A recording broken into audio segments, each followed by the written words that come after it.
Lockdown की वजह से अपने घरों को निकले मजदूर जहां तहां फंसे हुए हैं। कोई रेल ट्रैक के सहारे घर के लिए निकल पड़ा है, तो कोई चिलचिलाती धूप में छोटे छोटे बच्चों को लेकर सड़क पर पैदल चलने को मजबूर है। किसी को ट्रक का सहारा मिल रहा है तो कोई पैदल ही चलता जा रहा है और कई बार उसकी जान भी जा रही है। नरसिंहपुर में ट्रक पलटने से 5 मजदूरों की मौत हो गई, जबकि 10 घायल हो गए, जिनमें से 2 की हालत गंभीर बनी हुई है। जानकारी के मुताबिक आम से भरा हुआ ट्रक हैदराबाद से झांसी जा रहा था, जिसमें 20 मजदूर चिपकर बैठे थे। शनिवार देर रात NH44 पर सिवनी की सीमा के पाटा गांव के पास ट्रक अनियंत्रित होकर पलट गया, जिससे 15 मजदूर ट्रक के नीचे फंस गए। हादसे की जानकारी मिलते ही प्रशासनिक टीम घटनास्थल पर पहुंची और रेस्क्यू करके लोगों को बाहर निकाला। हालांकि तब तक 5 मजदूरों की मौत हो चुकी थी। इधर बड़वानी के पास पलायन कर रहे अन्य राज्यों के मजदूरों का दर्द सामने आया। मुंबई से यूपी पैदल जा रहे एक मजदूर वीरेंद्र उर्फ प्रेम बहादुर की मौत के बाद पैसे नहीं होने से उसके भतीजे ने सेंधवा में ही उसका अंतिम संस्कार कर दिया और वीडियो कॉल पर घर वालों को अंतिम संस्कार की क्रिया दिखा दी। मृतक के भतीजे के अनुसार भाड़े के पैसे न होने से घर वालों को बात कर उनका अंतिम संस्कार सेंधवा में करना पड़ा। ये बात कोरोना काल में एक मजदूर की मजबूरी और लाचारी को बताती है। यूपी के सिद्धार्थनगर निवासी प्रेम बहादुर के शव को उनका भतीजा घर न ले जा सका।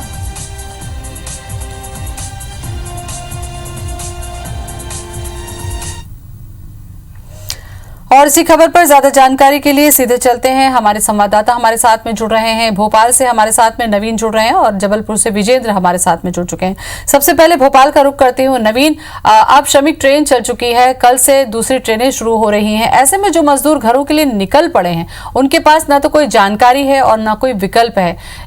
ऐसे जो मजदूर है, इनके लिए कैसी चुनौतियां हैं ये?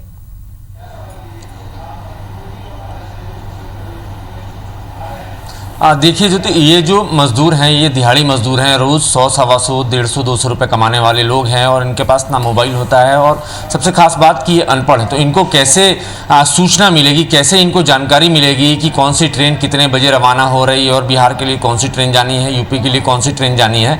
तो ये सबसे बड़ा ड्रॉबैक इस श्रमिक स्पेशल ट्रेनों का है कि ऐसे जो मज़दूर हैं जो देश भर के अलग अलग प्रदेशों में, अलग अलग हिस्सों में फंसे हुए हैं, तो उनको खबर कैसे मिले। लॉकडाउन का तीसरा दौर है, 47 दिन हो चुके हैं। ऐसे में मजदूरों ने अपना सब्र खो दिया है और लिहाजा वो अपने घरों के लिए पैदल ही चल पड़े हैं। मैं बड़वानी की 2 घटनाओं का जिक्र करना चाहूँगा। दर्शक ये देख रहे हैं कि पिछले लगातार कई दिनों से हम बार बार ये तस्वीरें दिखा रहे हैं प्रवासी मजदूरों की। क्या बदहाल तस्वीरें हैं मध्य प्रदेश में। लेकिन सेंधवा में 2 ऐसी घटनाएं हुई हैं जो काफ़ी डराने वाली है और एक तरीके से ये कहा जा सकता है ज्योति आत्मा को झकझोरने वाली है। एक पहली घटना मैं बताता हूँ। नासिक से एक महिला, गर्भवती महिला नासिक से निकली थी, उसको उत्तर प्रदेश जाना था, लेकिन सेंधवा में पहुँचते पहुँचते उसकी डिलीवरी हो गई और डिलीवरी होने के 3 घंटे बाद वो महिला अपने नवजात बच्चे को 3 घंटे उस बच्चे की जिसकी उम्र हुई थी, उस बच्चे को गोदी में लेकर वो पैदल चली और तकरीबन 100-125 किलोमीटर उसने 2 दिन में सफ़र तय किया। ऐसी जानकारी हमें सेंधवा से मिली है। और हालांकि जब उसको सेंधवा पुलिस ने, सेंधवा प्रशासन ने देखा तो उसकी सहायता की है, फ़िलहाल जो हमें खबर मिली है। लेकिन ये बहुत दिल दहलाने वाली खबर है कि कैसे जो प्रवासी मजदूर हैं उनकी ये दुर्दशा हो रही है और उनके पास खाने पीने के पैसे नहीं हैं। दूसरी घटना का मैं ज़रूर जिक्र करूँगा। NH3 पर एक शख्स की मौत हो जाती है और उसके साथ उसका भतीजा होता है। पैदल चलने की वजह से उसकी मौत हुई है, डिहाइड्रेशन की वजह से उसकी मौत हुई थी और उसके भतीजे के पास इतना पैसा नहीं कि उसकी लाश को वो अपने घर यूपी ले जा सके भाड़ा देकर। तो उसको अंतिम संस्कार सेंधवा में ही करना पड़ा और वीडियो कॉल के ज़रिए उसने मृतक की पत्नी, मृतक के बच्चों, परिजनों सबको वीडियो कॉल के ज़रिए उसने बताया कि किस तरीके से उस शख्स का, प्रेम बहादुर नाम था उस शख्स का। बिल्कुल नवीन, और ऐसी तस्वीरें, ऐसी तस्वीरें और ऐसे हालात हमें वापस सोचने पर मजबूर कर रही हैं कि वास्तव में जिन मजदूरों और जिन किसानों के दम पर भारत है, उनकी ये दुर्दशा आखिर कब तक होगी। जबलपुर से विजेंद्र हमारे साथ में जुड़ चुके हैं। विजेंद्र, बड़ी संख्या मजदूरों की है, कुछ की स्थिति अभी नवीन ने आपको बताई, कुछ के लिए ट्रेन मिल गई है, लेकिन एक बड़ी संख्या जो है इस वक्त अलग अलग दिशाओं से सड़कों पर चल रहा है। मुझे लगता है वो तो चलते ही रहेंगे, उनको ना तो ट्रेन मिलेगी और ना ही कोई दूसरी सुविधा मिलेगी।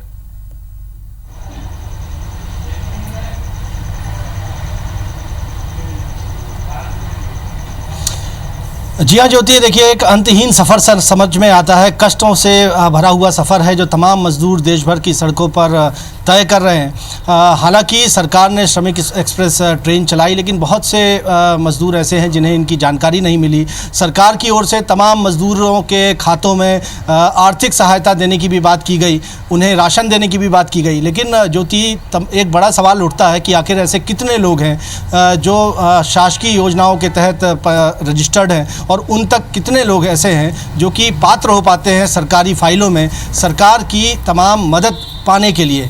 ऐसे ही नज़ारे देश भर की सड़कों पर हम लगातार दिखाते आ रहे हैं। ज्योति, यही मरीजों की व्यथा कथा है कोरोना संकट काल के इस दौर में, जहां तमाम मजदूरों से लॉकडाउन का पालन करने की भी अपील आम लोगों की तरह कर दी गई, लेकिन भूखे पेट किस तरह से लॉकडाउन का पालन हो, यही वजह है कि देश भर की सड़कों पर लगातार हम दिखा पा रहे हैं जैसा कि सच्चाई। वहाँ पर लोग सड़कों पर पैदल चल रहे हैं, और देखिए ऐसी जो स्थिति है मरीजों की, उसकी वजह से उनकी जान भी जा रही है। हमने ये तो दिखाया कि लोग पैदल चलते चलते भी काल के गाल में समाये हैं। वहीं औरंगाबाद हादसे के बाद एक और दिल को झकझोर देने वाला हादसा नरसिंहपुर में हुआ। शनिवार रात जो हादसा हुआ, सड़क हादसा, वो बेहद गंभीर था, जहां पर हैदराबाद से एक आम का ट्रक चला था, आम से भरा हुआ। उसमें हैदराबाद से 17 मजदूर सवार हुए थे जो कि झांसी और आगरा जाना चाहते थे, लेकिन नरसिंहपुर के बाद सिवनी के के पास पाठा गांव में ये सड़क पलट गया और 17 मजदूर इसमें बुरी तरह घायल हो गए। ताज़ा जानकारी के मुताबिक 6 मजदूरों की इसमें मौत हो गई है, जबकि बाकी जो 10 मजदूर हैं उनको नरसिंहपुर में भी भर्ती करवाया गया है और एक मजदूर को जबलपुर रेफ़र किया गया है। बाकी जो 11 मजदूर हैं उनको हॉस्पिटल में आइसोलेट किया जा रहा है। इनमें से गंभीर बात यह है कि एक मजदूर में कोरोना के लक्षण भी है, लिहाजा तमाम 11 मजदूरों को आइसोलेट किया गया है, उनके सैंपल जांच के लिए भिजवाए गए हैं। और साथ ही साथ 6 मजदूर जिन्होंने इस हादसे में जान गंवा दी, उनकी भी मृत्यु के बाद उनके स्वैब सैंपल लिए गए हैं जांच के लिए। अब जब जांच आएगी तब देखना होगा आगे क्या कार्रवाई होती है। लेकिन ये जो पूरा घटनाक्रम है ज्योति, औरंगाबाद के बाद जो नरसिंहपुर का हादसा है, वो ये बताता है कि सरकार तमाम योजनाएं बना रही है, ऐलान कर रही है, लेकिन कहीं पर ट्रक से पलट जाने से मर रहे हैं, तो कहीं पर साइकिल में एक्सीडेंट में माता पिता की मौत हो जाती है, बच्चे अनाथ हो जाते हैं, कहीं कंक्रीट मिक्सर में बैठकर आ रहे हैं। नवीन, बहुत ही दर्दनाक ये तस्वीरें होती है, क्योंकि इस पर कई बार कमेंट्री करना भी बहुत मुश्किल होता है। कोरोना जो आया संक्रमण, मुझे लगता है इन्होंने सरकारों की भी पोल खोली, प्रशासन की भी पोल खोली, और एक बड़ी संख्या में जो मजदूर बाहर फंसता है उनको लाने की जो प्रायोरिटी होती है उसकी भी पोल खोली।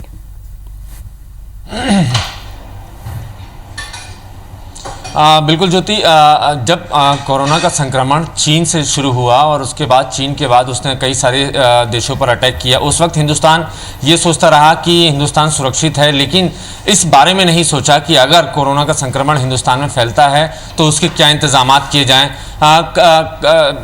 भारत में संक्रमण फैलने के बाद भी भारत से वेंटिलेटर्स का एक्सपोर्ट होता रहा दूसरे देशों के लिए। हालात बिगड़ते जा रहे थे, लेकिन तैयारियां उसके मुताबिक नहीं थी। यही वजह रही पूरे देश भर में कोरोना का संक्रमण तेज़ी से फैला, और उसके बाद आनन फानन में लॉकडाउन का डिसीजन मोदी सरकार ने लिया। एक तरीके से कहा जा सकता है कि मजदूरों को, प्रवासी मजदूरों का सुध नहीं ली, और उनको इस बात को लेकर तैयारी नहीं थी कि जो प्रवासी मजदूर हैं, जो दिहाड़ी मजदूरी करते हैं, जो रोज़ कमाते हैं और रोज़ खाते हैं, वो कैसे सर्वाइव करेंगे। तो उनका इंतज़ाम करना था, शायद उनको मौका देना था, या लॉकडाउन के दौरान ही उन मजदूरों की एक लिस्टिंग करनी थी और उनको उनके घर भेजना था ताकि वो सुरक्षित अपने घरों तक पहुंच सकें। हालांकि इस बीच में कई सारे राज्यों ने हाथ भी खड़े कर दिए, उनके स्टेट के भले मजदूर थे, लेकिन उन्होंने लाने का इंतजाम नहीं किया। बिहार लाने के इंतजाम के लिए बहुत ज्यादा मशक्कत करनी पड़ी, चाहे मीडिया की बात हो, चाहे मजदूरों की अपील की बात हो, वो तस्वीरें दिखाने पड़ी नवीन, क्योंकि एक बड़ा वर्ग जो बाहर विदेश में था उनको फ्लाइट से ले आया गया, पढ़ने वाले बच्चों को भी बसों में बैठाकर ले आया गया, लेकिन मजदूर के लिए गंभीरता से नहीं सोचा गया, इसलिए मजदूरों की आज ये स्थिति है, उनकी जान भी जा रही है। बहुत बहुत शुक्रिया आप दोनों का ही हमसे बातचीत करने के लिए, तमाम जानकारी के लिए।